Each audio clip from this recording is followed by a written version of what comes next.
Four Shot Pastas here. Welcome back to another video. I know it's been quite some time. I just have a couple announcements to make at the beginning, and then I'm going to make the rest of them at the end. This story is written by me, and I apologize for not posting in a while. I've been working on my writing mostly, and so I haven't really had time to narrate anything because I record and edit, and it takes a lot of time because I fuck up a lot. Anyway, all the other announcements are going to be at the end. Let's get into the video. The Last Tether by 4ShotBot. The wind was howling, nearly knocking me over. Looking down sent a shiver through my spine. Is this right? I thought to myself. The rain splashing my face made it hard to see, but I knew where I was. I'd planned for this all week. Nothing was going to get in my way. I was dead set. Not even my mind could stop me now. I took another glance down as the sirens began to sound in the distance. I can't believe it took them so long to get here. I looked up. Not even the moon was visible through the fountain of rain pouring into my eyes. I sighed. Let's get this over with. I took a step and heard a woman scream from behind me. I suppose a leap of death could terrify anyone. So then, why not me? If I'm the one taking the action, why is she the one screaming and not me? I suppose the numbness kind of takes that fright away, huh? Plummeting to the water below caused my brain to slow down, it seemed. I always wondered what happened to all that energy flowing through our bodies when we died. Maybe that slowing of time is the brain trying to expand the remainder of electricity it produced? Look at me, contemplating life and death just before. What is this darkness? Why am I still conscious? My body should be dead right now. No, there's light. It's faint, but I can make out trees, people. There's something dark beneath me, though. It looks like it's about my size. What is this? An out-of-body experience, maybe? But I should be dead. My mind was racing. I mean, I should have been dead now. But if I could still see around me and think, maybe not. I could hear something faint, almost like a whisper. But it was gibberish. Yet I could still understand the meaning. We must get this person to a hospital immediately.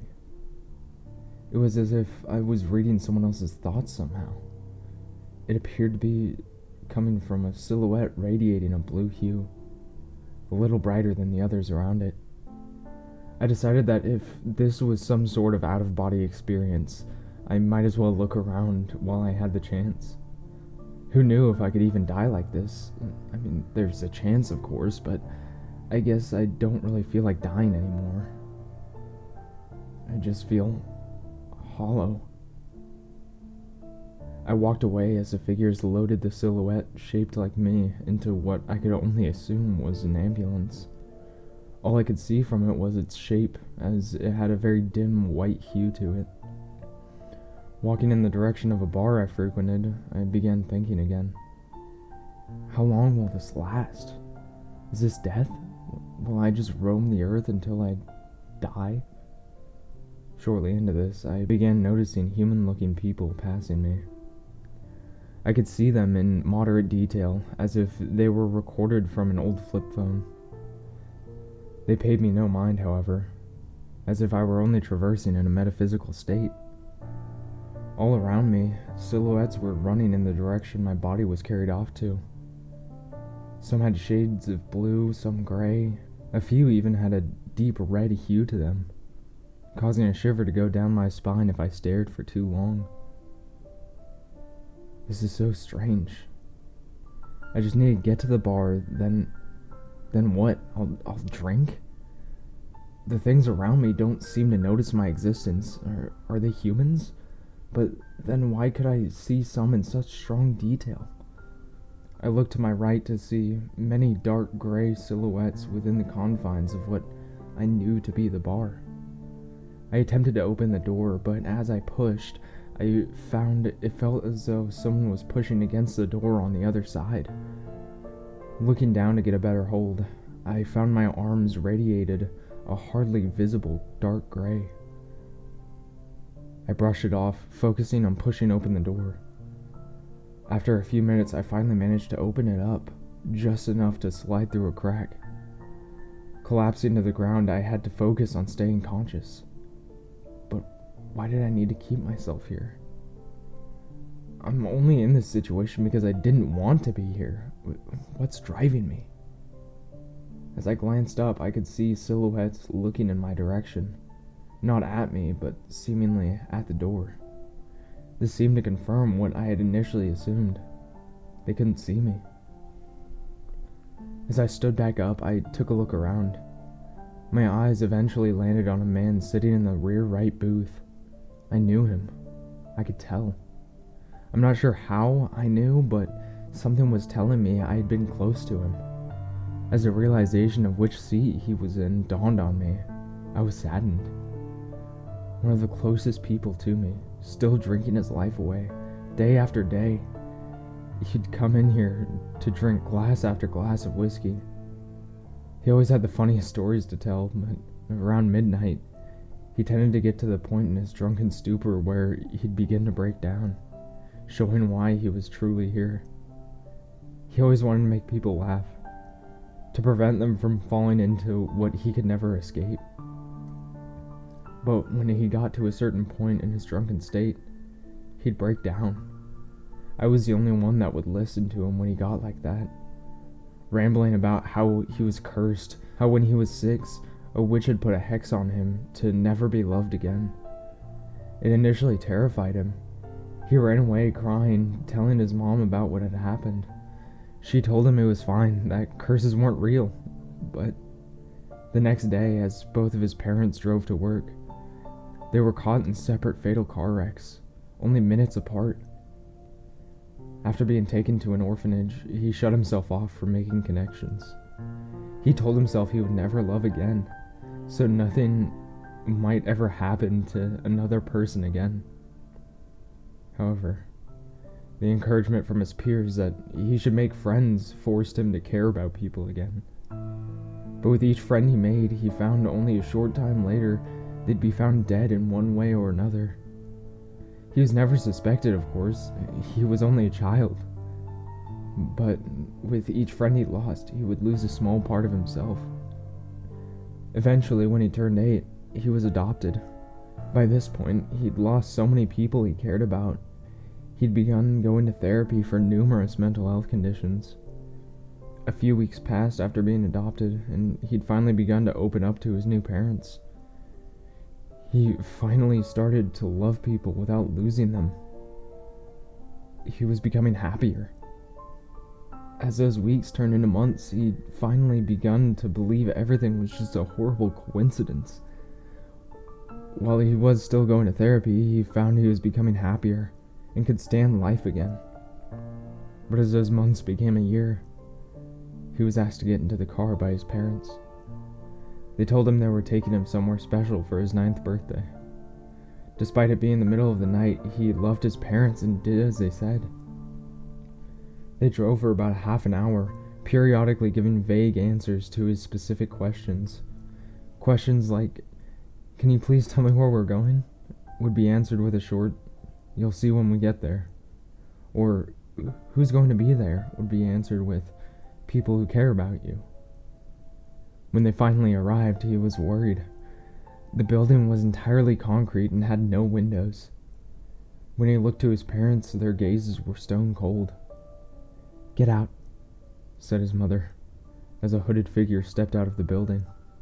He reluctantly did and followed the man into the dark building. While he never told me about what had happened while living there, he did tell me that once he turned 18, he was kicked out onto the street with very little knowledge of the real world. As the coming years passed, he learned to keep people an arm's length away. That way he could have friendships without anyone ever getting close enough for him to lose them. Looking at him now, I could see his faded aura struggling to maintain itself. Attached to his heart area appeared to be a red flame. It had a threatening vibe to it, as if I were instinctively afraid of it. Yet, it was familiar. The sensation I'd felt for the past 2 years, the feeling of it tearing at my mental state, driving me to that bridge. Could this have been the root of it? I approached him, initially scared. However, now that I had let it sink in, I was a bit more comfortable. I attempted to reach out to the red flame, but as my hand got closer, my fear spiked, as if I were staring into the deep expanse of space from a spacesuit running low on oxygen. It was complete, unbridled horror incarnate. My hand shot back, bypassing my own commands to touch the intangible object. I couldn't help it when I turned around and sprinted out of the bar, nearly running into someone entering the building. I wasn't sure if I could physically interact with people in the state, but I didn't feel like figuring it out. Having left without my consent, I decided the best course of action would be to wander until I could find out what was going on. This plane of existence seemed to be some sort of spirit plane, was the conclusion I came to. That in mind, I wasn't sure if I could even leave. As I walked, I saw so many different auras. The strong blue ones seemed to be near temples and churches mainly. However, that was entirely relative. Some people, I could make out their physical appearance, which would essentially just be highlighted with the color of their aura.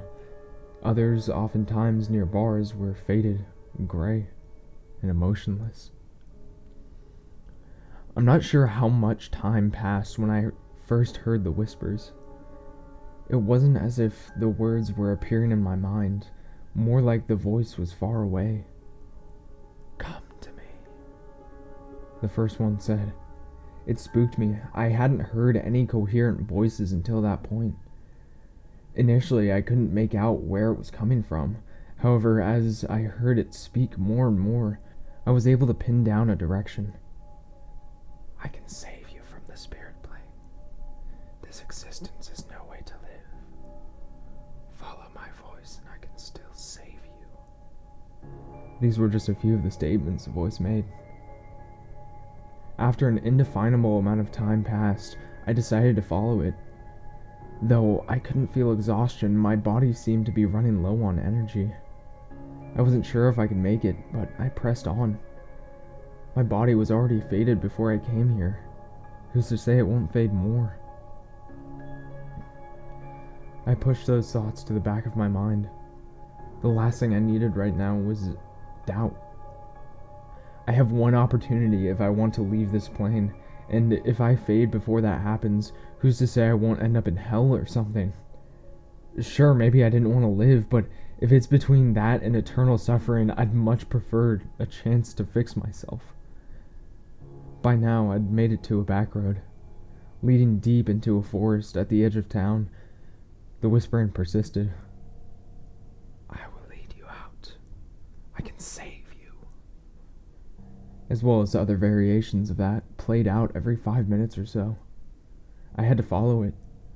However, the feeling I got crossing that line between the forest and city was overpowering. It made the feeling of nearly touching the flame piss its own pants, as if whatever resided in the forest would kill me if I entered. I had to calm myself down. Taking breaths wasn't exactly an option, however, I could still control my consciousness. I meditated on the sound of the whispering voice. "I'm safe. Nothing can harm me here." I repeated the mantra until I could bring myself to move my legs. After 5 minutes or so, I took a step. I could see something malicious nearby. It was a deep crimson-colored aura, clearly filled with malice. I pressed on, hoping whatever it was couldn't see I was there. As I continued, it began following me. Considering it had yet to attack, I tried to hold my ground and continue on. After hearing the voice 6 more times, I began to hear it more amplified. However, it didn't sound the same as the whispering. They both seemed to be coming from the same source. But while I could hear the louder one, I could sometimes hear the whisper at the same time. After hearing the voice a few more times, I came to a clearing. I could see small buildings around, as if there was a village out here, but I couldn't remember this place being anything but a forest. I tried to stay hidden at the edge of the tree line when I heard the voice again. This time, I could tell it was coming from further down the clearing. "You bastards!" I tried to stay hidden as I headed towards the voice. However, the bloodlust emanating from behind me made it hard to focus. As I reached the edge of the clearing, I saw it, a woman. Coated in what looked to be roots and leaves, she radiated a brilliant green aura, and I could make out every detail of her body. She seemed to be fighting 4 people of some sort. They were wearing something that radiated its own aura, however. The only reason I could tell was that they all had gray auras encompassing their own color. One of them was a dark blue, another a verdant green, and one of them a fire orange. Then there was the 4th. Unlike the other 3, it seemed to glow brighter than the others. It also had 2 different colors on top of the gray, purple with black streaks. Combine all that with the fact I could hear his voice, and you could say he didn't exactly seem normal. "We really don't want to kill you," he said. There was a pause before the woman spoke. "Bullshit! You've already killed all of them. You committed manslaughter just to say you don't want to kill me? This is my force. Even after your puny government was formed, I went through the proper channels to own this land. What you have done here is murder on my land. I am to protect the wildlife and people here. I don't give a damn what orders you were given. This will be your deathbed." There was a short pause before the bloodlust behind me lunged out and into the clearing.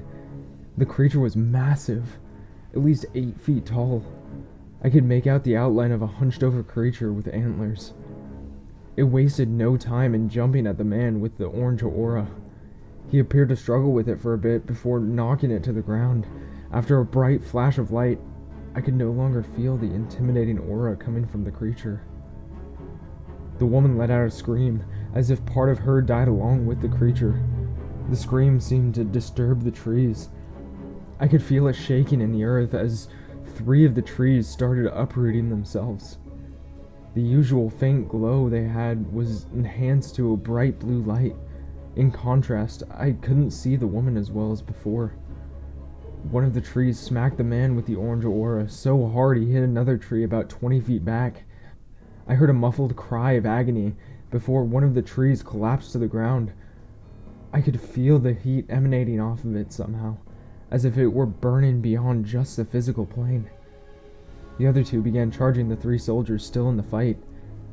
They both collapsed shortly after, but not before the man with the purple and black aura was smacked into the other soldier, who was still leaning against the tree a ways back.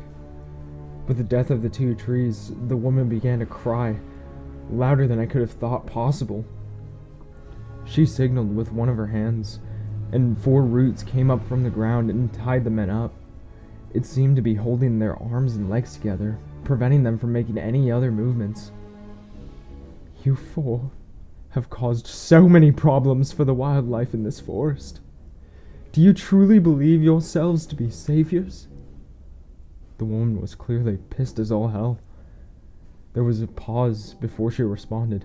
"No, you can't. This is my home. Though, I suppose if you're willing to murder an entire village to get to me, you don't really care about that, do you? Fine." The men went flying through the air. The woman then turned to me. "Ah, you're finally here. The soul I sensed earlier. I can help you." She had the aura of a wise old woman. Even still, she spoke to me with such kindness. "Can you speak?" Yeah. Sorry, I'm not exactly sure. Sorry, I'm in a bit of daze. I couldn't formulate a sentence. She smiled. "It's okay, child. I can save you, so long as your body is intact." I stuttered out. It might be. "Do not be afraid then." She began walking over to me. I would have said something, but I was in shock. I didn't think it possible to feel emotions outside my body. But I suppose tonight proves that wrong. "I need you to lift your head up to me, child." I gazed into her viridescent green eyes. Right as I did, she flicked me in the forehead, sending me into an eternal emptiness. It couldn't really be described as an experience, but that's what I'll refer to it as. Something beyond imagination. Not due to an excess of information, but a lack thereof. A complete conceptual nothingness. No matter, no physics, no time. Nothing but my own mentality existed there. As if it was a space between universes. The absence of anything. It may have been immediately or days, but when I came to, I was in a hospital. There was a nurse in the room when I woke, and she nearly screamed when I wheezed out. "What's going on?" After calling for a doctor and giving me a lengthy explanation of what had happened, I began to piece things together.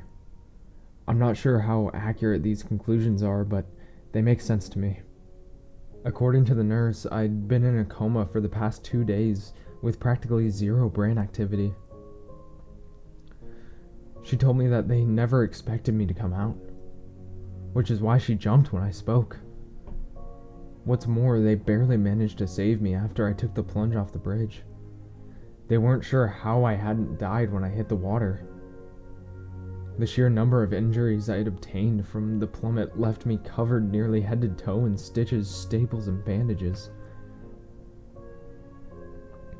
It took some time, but eventually, after healing and rehabilitation, I was permitted to leave the hospital.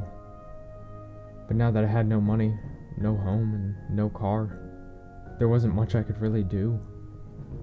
So I went to the one place I knew I might be able to do something. As I entered the bar, I looked around, trying to see if I could find him. He was nowhere in sight, so I waited at a seat near the front to see if he was in the bathroom or something. After waiting for a little while, one of the bartenders came up to me with a somber look on his face. You looking for Josiah?" "Yeah, has he come in today? I wanted to talk to him." I responded hastily. I haven't seen him in a couple weeks. I'm hoping for the best, but you know how rough he's at it," the man responded. It was strange.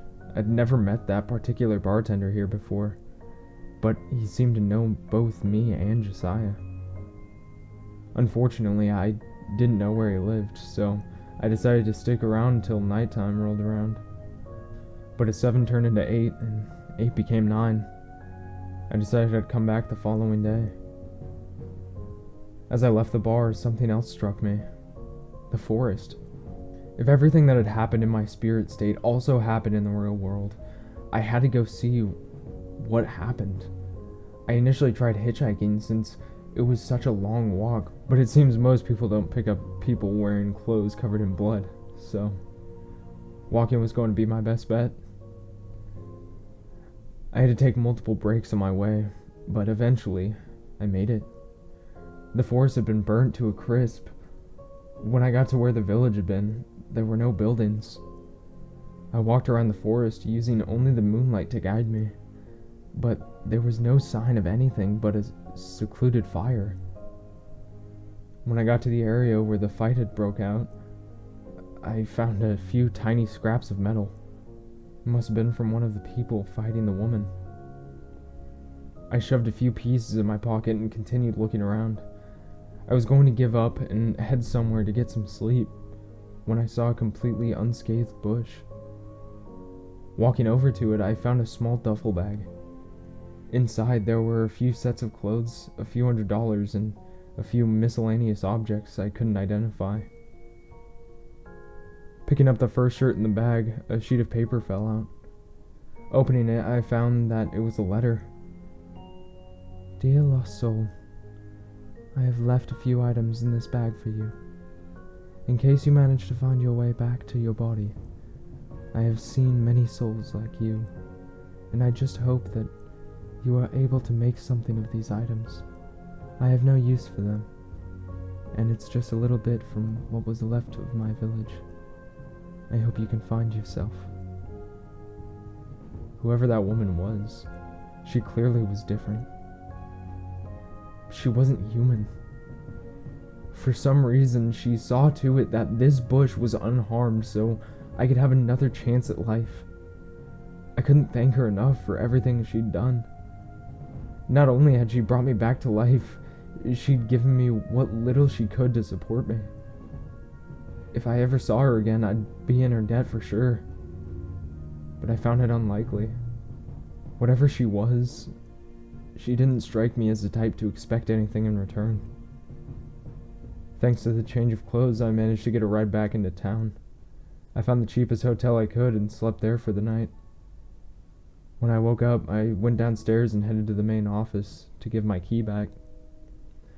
Looking around, I saw a notice board and a missing person paper. The drawing wasn't perfect, but I could tell who it was. As fortunate as I'd been to get my life back, it seemed those weeks in the hospital took another. No matter how bad I wanted to save someone else, I just wouldn't get that opportunity anymore. All I could do was hope he wouldn't get stuck wherever that plane of existence was.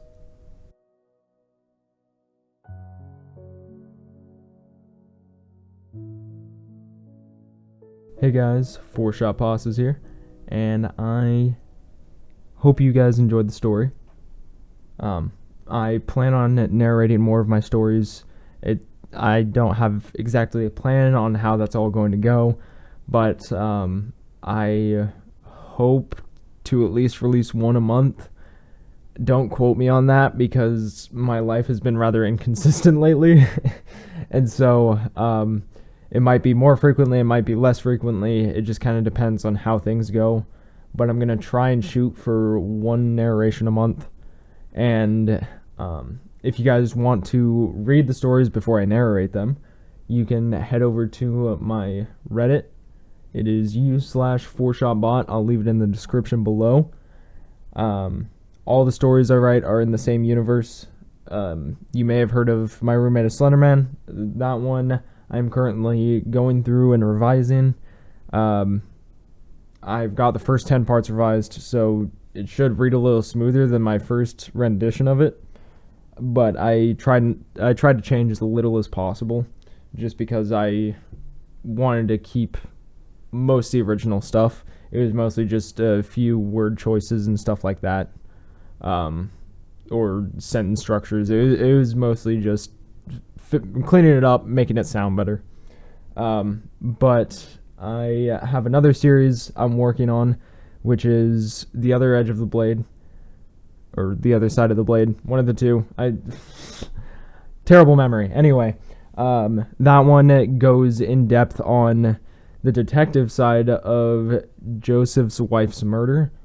And so it kind of delves into what the detective went through while trying to solve her murder. Anyway, I think you guys might like it, and if you want to check that out, go for it. Consider giving me a follow. I don't have a whole lot of followers on there right now, but I mean, each one helps, especially if you enjoy the stories I write. So, I appreciate it. Thanks for dropping by, and I hope you all have a great one.